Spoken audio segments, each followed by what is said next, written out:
Canada at its core is a conservative country. We're not a left-wing country. We're a conservative country. It's time to give up on the myth that conservative parties need to move to the left and become more progressive in order to win elections. I'm Candice Malcolm, and this is The Candice Malcolm Show.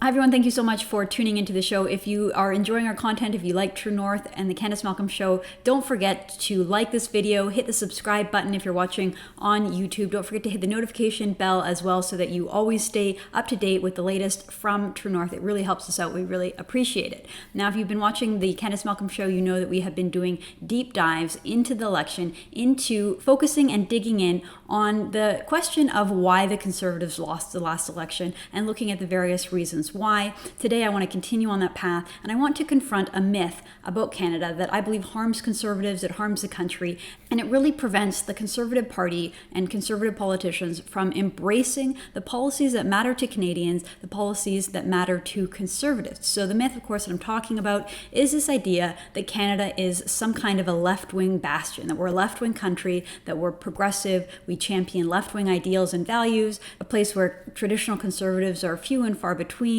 and this idea that left-wing parties, woke politicians like Justin Trudeau, or in his case, fake woke politicians like Justin Trudeau, can easily win elections, easily maintain power, and in order for a conservative to win, they have to really heavily water down any aspect of conservatism. They have to basically run as a liberal in order to win, and that is essentially the strategy that we saw from Erin O'Toole, and that is why he lost the election, that's why he failed, and that is a path that we should not go down again. So I really want to hone in on this idea that Canada is a left-wing country, because you hear it so much in the media. It is the sort of conventional wisdom among the Laurentian elite, the people who write in newspapers, the pundits, the talking heads on television. They kind of all have the same view, this assumption that Canada is progressive and we have left-wing values and ideals, and so there's just not any room for conservatism in this country. This is a total myth. And I'm going to explain why, using data, going through the numbers, and really explaining and making the case why Canada is actually quite conservative. So I want to start by reading from an op-ed that was in the Financial Post over the weekend. It was written by Joe Oliver, Canada's former finance minister and former member of parliament, conservative member of parliament in the GTA. Joe Oliver served as finance minister under the Harper government. So he writes this, he says, "Conservatives must persuade the electorate, not pander to the left." And then he writes, "Bring the public to you rather than mimic the left wing's latest faddish ideals and retreated socialist truths." 100% true. So he starts by saying Conservative leader Erin O'Toole's strategy to broaden the Tory base did not achieve the breakthrough he sought, so it's time for a deep dive. First off, 100% agree with that. That is exactly what we've been doing here on the Candice Malcolm Show, and I applaud other conservative thought leaders doing the same thing. So I won't read the whole thing, but Joe Oliver makes a point that so many progressives lead this notion that Canada is a left-wing country, and therefore the Conservative Party has to chase moderate values, moderate ideas and policies in order to stand a chance in the election. And he talks about how Erin O'Toole really should have won this election, that he has a lot going for him, that he is a good speaker, he has a really impressive background, and that he was non-threatening. And really he should have won because Justin Trudeau is such a disaster as prime minister. He's so vulnerable. I'll just read this one part about what he says about Trudeau because it's so good. He says, "He was up against a privileged narcissist who called an unnecessary election during the fourth wave of a pandemic on the day Kabul fell to the Taliban, a prime minister twice convicted of ethical breaches, a self-proclaimed feminist and anti-racist who broke faith with women and posed in blackface." So he goes on and on and on to really just eviscerate Justin Trudeau and talk about how O'Toole should have won, and then he stops and says, but he didn't win, and let's talk about why. He writes this, "An existential identity debate within the Conservative movement has been simmering since the merger of the PC and Canadian Alliance parties. Red Tories argue that because Canada is basically a liberal country, the only route to a majority for a true blue Conservative party is a strong showing by the NDP, like Jack Layton's Orange Wave in 2011. However, a long-term winning strategy cannot be based on the uncertain fortunes of a third party over which Conservatives have no control. Therefore, the argument goes, it is crucial to broaden the base by moving to the center." So Joe Oliver goes on to just refute this idea, saying that the real way that Conservatives can win is not to surrender and move to the left, but to try to better articulate conservative values and ideals, which I completely agree with. But the reason I wanted to include that part from Joe Oliver is because he's been working in conservative politics a long, long time, so he better understands the thinking of red Tories and progressive conservatives, particularly because he's a conservative from Toronto. But that prevalent idea among progressive conservatives and red Tories that in order to win as a conservative, it needs to either be one of two things. Either one, a very strong showing from the NDP to completely split the left-wing vote, or to become more left-wing yourself. So just right off the bat, that whole concept, that whole basic underlying theory among red Tories and progressive conservatives that Canada is a left-wing country, a liberal country, and that you have to either move to the left to win or rely on vote splitting between NDP and liberals. I just want to stop and say that that is not true. That might have been true 10 years ago when Harper won. That might have been one of the reasons why he did so well in the GTA and was able to sweep the areas around Toronto, because there was that vote splitting. But I want to stop and look at the state of the country in 2021. Because again, this idea that Canada's moved to the left, that Canada's liberal, Canada's progressive, just because we have a liberal Prime Minister, Justin Trudeau, who barely wins elections, who hung on by the skin of his teeth in the last election. He had the lowest percentage of vote for a conservative prime minister in Canadian history. So he's not exactly winning with huge majorities here. Justin Trudeau is barely holding on. And if you just do a scan through the Canadian provinces, we're going to go through them right now, because this idea that Canada is a liberal country is easily refutable by simply just looking across the country, looking at the provincial governments, and seeing how many of them are led by conservative governments and conservative premiers. So this is, as of now, as of September 2021, 8 out of the 10 provinces in Canada, representing 30.38 million people out of Canada's total population of 38 million people. 30.38, so 30.4 million people live in a province with a conservative premier. So in Nova Scotia, we have progressive conservative premier Tim Houston. In Prince Edward Island, we have a progressive conservative premier, Dennis King. In New Brunswick, we have a progressive conservative premier, Blaine Higgs. In Quebec, we have the coalition leader, François Legault. Now, François Legault may not fit in the same mold as a federal conservative or an Anglo-conservative, but within the Quebec context, there is absolutely no doubt that he is a conservative. Just look at his stance on immigration if you have any doubt. François Legault is a Quebec conservative, French conservative. In Ontario, we have progressive conservative premier Doug Ford. In Manitoba, we had Brian Pallister, the PC premier, who recently stepped down and is replaced by interim premier Kelvin Gortson. In Saskatchewan, we have the Saskatchewan Party, which is basically just the Conservative Party with Scott Moe. And in Alberta, we have the United Conservative Premier Jason Kenney. Now, I know you can stop, you can go through any of this list, you can criticize and say they're not true conservatives, they're not conservative enough. That may all be true, that may be part of the problem, which is just that conservative politicians in this province believe that they have to govern from the left or embrace left-wing faddish issues in order to be popular or maintain power. But just on the surface, the fact that so many premiers, so many provinces are led by people with the conservative title or moniker, or at least the understanding that they are the sort of right of center political party, I think that in and of itself can't be ignored. And so next time someone says that Canada's a left-wing country, you can just stop and say 8 out of the 10 provinces have conservative premiers. So right off the bat, not true. We can look at the popular vote in the last 2 elections. In 2019, Conservatives won the popular vote. They had 6.239 million people, 34% of the electorate, vote for Conservatives. Compare that to the Liberals, who got 6 million, that's 33%. And very similar outcome in the 2021 general election. The Conservatives got 5.7 million votes compared to the Liberals, 5.5 million. So Conservatives are at 33.7, almost 34%, whereas the Liberals were down at 32.6%. So let's just remember that there are more people in this country who vote federally for the Conservative Party than they do for the Liberal Party. And I know you can stop and say, yes, there are more liberal left-wing voters in Canada, but the important point is that it's not a complete wash. It's not overwhelming one way or another. There are so many people in this country who have conservative values, who have conservative ideas, and it's just so important to keep that in mind when we are getting into elections, when conservative parties are putting together their platform. This idea that Canada is a left-wing country by and large, it's just not proven. It just doesn't hold up to scrutiny under the data.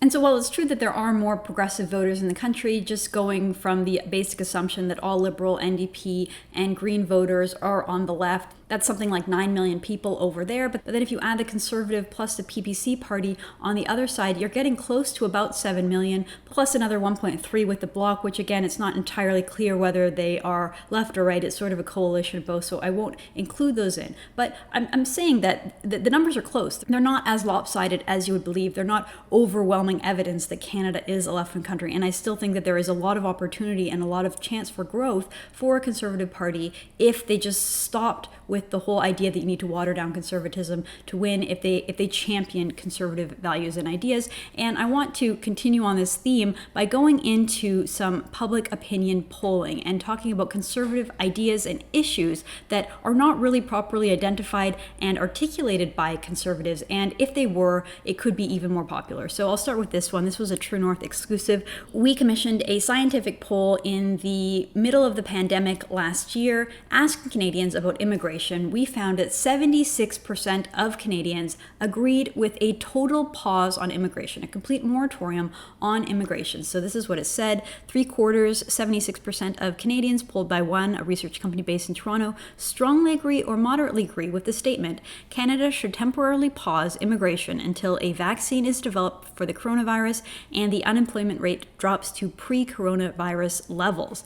And so even when you break that one down by party affiliation, 67% of Liberals agreed with a pause on immigration, 89% of Conservatives agreed, and 66% of the NDP agreed with something that is fundamentally a very conservative idea, the fact that we should just hold off on letting people into the country at this point until we figured out what was going on. This, of course, was the exact opposite approach of the Trudeau Liberals, who continued to allow rampant illegal immigration and also increase our immigration levels in the midst of a pandemic. Likewise, so 63% of respondents to a Leger poll said the government should prioritize limiting immigration levels because the country might be reaching a limit in its ability to integrate them. And again, the party affiliation breakdown, 81% of Conservatives, 57% of Greens, 44% of NDP, and 41% of Liberals. So this idea that we should take it slow, that we should hold off on these huge immigration targets, and we should instead focus on the community, focus on integrating, focus on making sure that every newcomer to Canada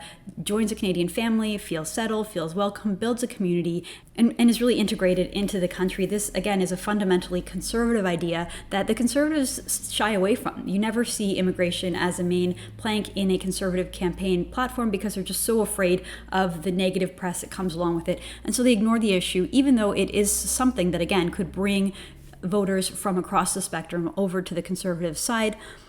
So again, this whole idea that we should never talk about abortion, that it just should be completely off limits for politicians and in public life is offside with the majority of Canadians. 66% of women, 60% of Canadians say that there should be some kind of a law outlining sex-selective abortions or gender-based abortions. And even if you take a step back, 51% of people say that there should be some kind of a law limiting when women can have abortions. Interesting note, something that conservative politicians shy away from. Next, a Pew Research Center poll found that the overwhelming majority, 73% of Canadians view China unfavorably, 37% say that they view China very unfavorably, and 36% say they view China somewhat favorably. So again, a strong foreign policy standing up to China, which to his credit, Aaron O'Toole did sort of touch on this, but he really shied away from it and he didn't put it as central in his campaign as he should have. This is something that most Canadians agree with. Next one, this one's really important. A 2020 Ipsos poll found that the majority of Canadians support an economic recovery that includes oil and natural gas. The poll found that 52%, so more than half, disagreed that there should be job losses in the oil and natural gas sector or the manufacturing sector, even if it means having a greener economy and a green recovery. 61% agreed that jobs in the Canadian oil and natural gas industry are essential to Canada's economy. So Canadians support our energy industry. Canadians support oil and gas in Canada. We should really have a conservative leader who unapologetically champions this and make sure that Canadians know that that is where they stand.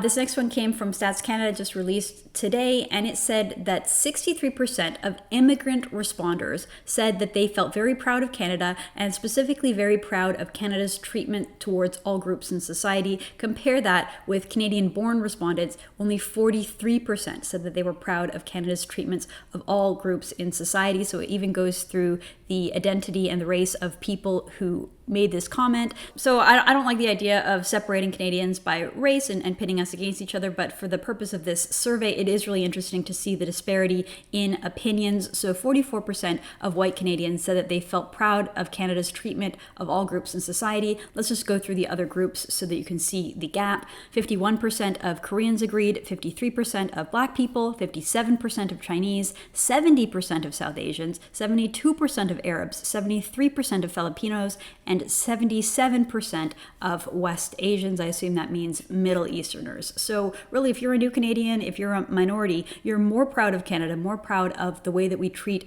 all the various groups in society than white people in the country, even though 44% is still a sizable plurality. And finally, a January 2020 Angus Reid poll found that 48% of Canadians say that crime has increased in their community over the past 4 years, up from 42% in 2018 and 30% in 2014. So again, this idea that a conservative can champion rule of law, law and order, crime issues, rather than doing what Aaron O'Toole did, which was surrender to Trudeau when Trudeau tried to bring up the issue of assault weapons. A conservative should own that issue. They should be dominant in talking about the need to secure our streets. That's a winning strategy. Half of Canadians agree. So taking all this information in its totality, all of the public opinion showing conservative issues that really dominate and are popular with the country, the fact that 8 of 10 provincial premiers are conservative, the fact that conservatives win the popular vote in the election, Canadians are open to conservative ideas. Many Canadians are already willing to vote conservatives. So again, this shows, I think it's pretty clear that Canada at its core is a conservative country. We're conservative by temperament. Canadians prefer slow and incremental changes, and we're skeptical of those who promise utopia, promise big grand changes, or theoretical ideas that haven't been proven out and are often counter to human nature. We're also conservative by culture. Canadians are proud and patriotic people, and this is especially true, as I just pointed out, for new Canadians and immigrants, people who are visible minorities. Canadians are looking for common sense proposals, they're looking for real world solutions, and fundamentally, they care about things like order, liberty, family, faith, community. Those are the foundations of a free society, and they're also the cornerstone values of conservatism. Conservatives can win by proudly celebrating Canada, by rejecting and by refuting divisive woke identity politics, by promoting core conservative values like protecting law and order, life, free markets, freedom, rule of law, our energy economy, by promoting safe streets, strong families, and fostering a sense of national identity, national purpose, and national community. That's a conservative message that I and millions of other Canadians would happily embrace and celebrate if presented by a federal Conservative Party. Instead, the Conservative Party of Canada and its leader, Aaron O'Toole, went in the other direction in this election, and that is why they lost. I'm Candice Malcolm, and this is The Candice Malcolm Show.